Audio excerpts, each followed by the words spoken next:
శ్రీ గురువే నమ. ఓం శ్రీమాత్రే నమ. ఓం సర్వమంగళాయ నమ. అయితే ప్రభుత్వ రంగ సంస్థలు ఏ విధంగా ఉన్నాయి, ప్రభుత్వ రంగ సంస్థలు ఎందుకు మూతపడిపోతున్నాయి, ఎందుకు నష్టపోతున్నాయి, ఎందుకు అక్కడ ఉండే సేవకులు నష్టపోతున్నారు, ఇబ్బందులు పడుతున్నారు అనే విషయం గురించి చెప్తారు. ఒక సంస్థలో ఆ రైతుకి సంబంధించి తెలిసిన విషయం ప్రకారం చెప్పిన ప్రకారము సుమారు 200 పైగా సేవకులు ఉండేవారని, పెత్తందారులు ఉండేవారు. గతంలో ఆ సంస్థకి 20,000 పైగా భూములు ఉండేవని, రాజకీయాలు ఎక్కువయ్యి పనులు చేయలేక సేవలు ఎక్కువ చాకిరీ చేయలేక, జీతాలు కష్టానికి తగ్గ ఫలితాలు రాక, సక్రమంగా జీతాలు రాక నానా ఇబ్బందులు పడి నిర్వాహకులు కూడా ఆ సమస్యని నడపడం కష్టమై అందరూ కలిసి ఆ భూముల్ని అమ్మేశారు. అమ్మేసినా ఎటువంటి విచారణ లేకుండా వాళ్ళ పలుకుబడిని ఉపయోగించి మేనేజ్ చేశారు. అయితే రాజకీయ జోక్యంతో కొందరికి రిజిస్టర్ చేయలేదు. రాజకీయ నాయకులు చెప్పారు చేయొద్దని చెప్పారని కొందరికి రిజిస్టర్ చేయలేదు. ఆ తర్వాత రాజకీయ పలుకుబడి సంపాదించిన కొందరికి రెవెన్యూ రికార్డుల్లో వారి పేర్లు చేర్చి ఆ భూముల్ని అడంగల్లో చేర్చి కోర్టు కేసుల్లో కూడా అనుకూలంగా వ్యవహరించి, కోర్టు కేసులకి అంటే మనం కౌంటర్ వేసినప్పుడు అనుకూలంగా వ్యవహరించి ఆ రైతులకి కొందరికి అంటే పలుకుబడి కొందరు రైతులకి న్యాయం చేసి పట్టాలు ఇచ్చి సేమ్ భూములేనండి ఇచ్చేశారు. ఆ విధంగా ఇచ్చిన భూమిలో సుమారుగా 10-15 ఎకరాల దాకా ఉంది.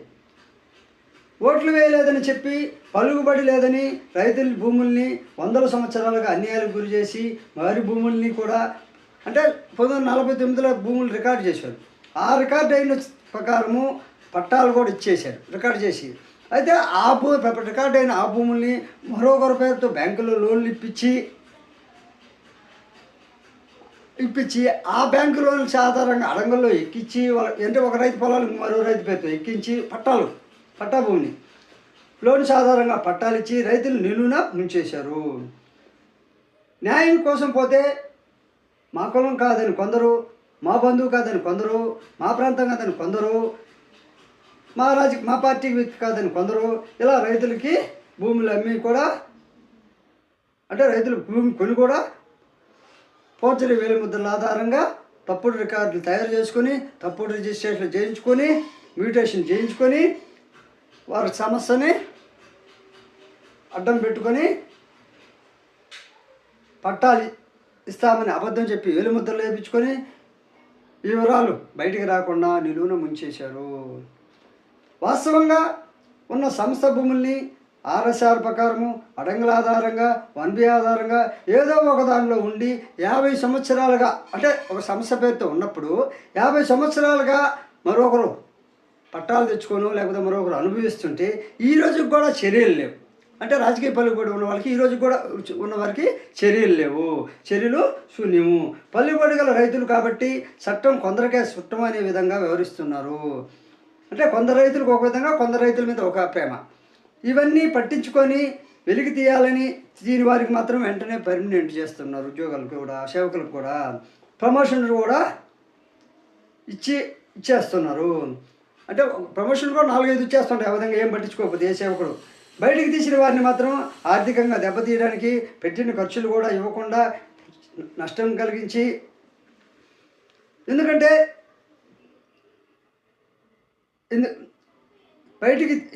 బయటికి తీసిన వారిని ఆర్థికంగా దెబ్బతీయడానికి తీస్తే కానీ వీడు ఆ పొలాల జోలికి పోకుండా ఉండడు. అంటే సంస్థ భూములని కనిపెట్టడు, సంస్థ భూముల కోసం పోరాడు. కాబట్టి ఆర్థికంగా దెబ్బతీస్తే వాడు పోలేడని.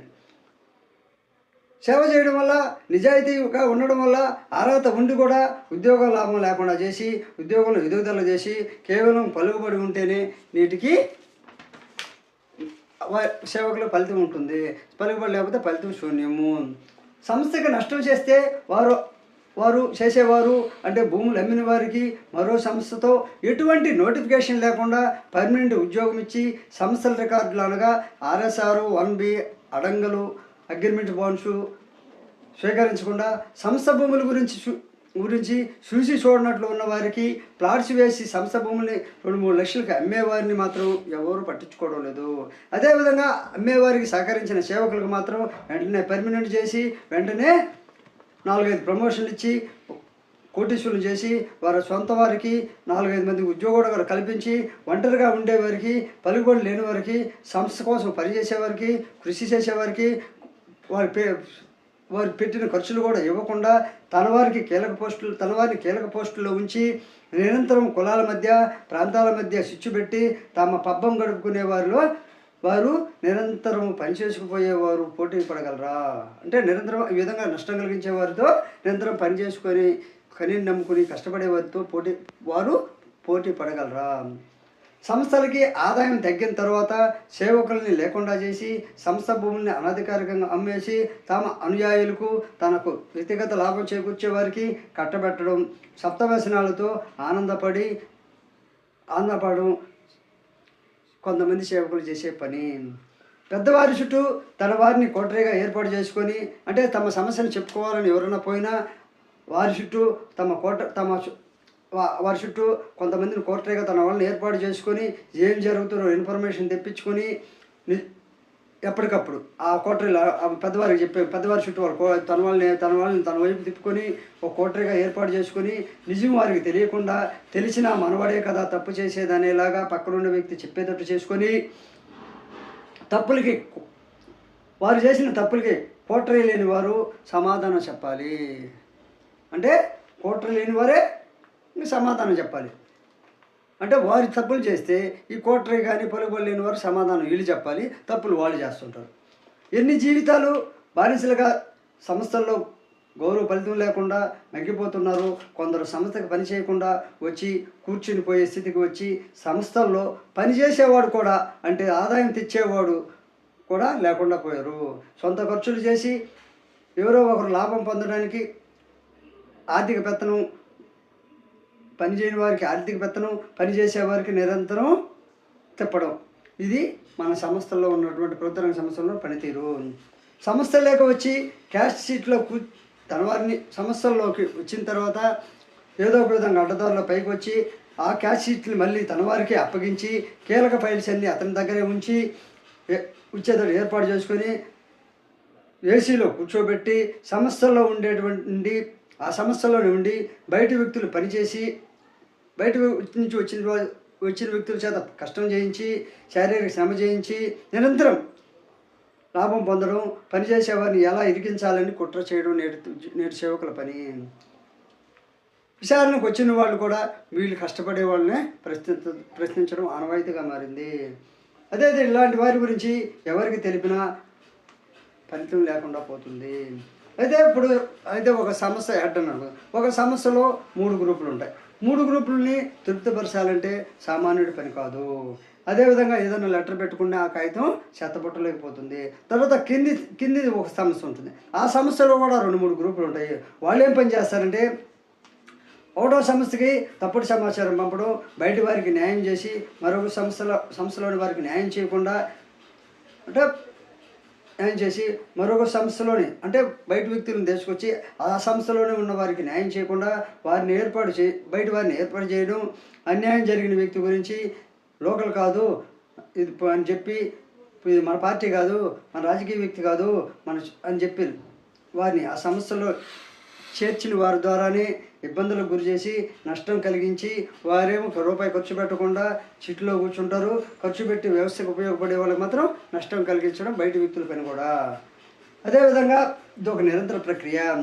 ఎవరు అన్యాయం జరిగిందని గలమెత్తినా అన్ని గ్రూపులు ఏకమై వారి సొంత రాజకీయ పలుకుబడిని ఉపయోగించి అన్ని మోసాలు చేసేవాళ్ళంతా ఒకటయ్యి కులాల మధ్య, ప్రాంతాల మధ్య చిచ్చుపెట్టి చట్టాన్ని తమకి అనుకూలంగా మార్చుకుంటారు.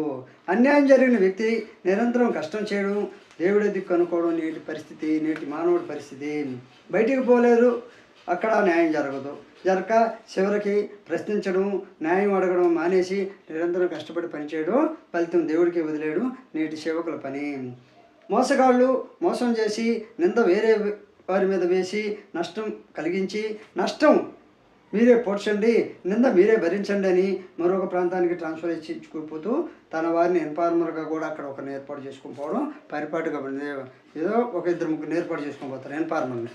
సంస్థలో అంటే ఖాళీగా పనిచేయకుండా ఉండేవాళ్ళని సంస్థలో ప్రైవేటు వారు వచ్చి మా ఏరియా ఇది, మీరు ఏ హక్కులు అడగడానికి లేదు, పని చేస్తే చేయండి అని చెప్పేసి బెదిరించడము, అదేవిధంగా ఆ సంస్థలో ఉన్నటువంటి తమ ఆధీనంలో తెచ్చుకోవడము, వీళ్ళు పోయి అడిగితే ఈ కోట కూర్చొని తినేవాళ్ళు చెప్పాములే మీకెందుకు నువ్వు గమ్మున మీరు గమ్మున అని చెప్పడము, భూముల సమస్యలు కానీ సంబంధించిన సమస్యలు పట్టించుకోరు.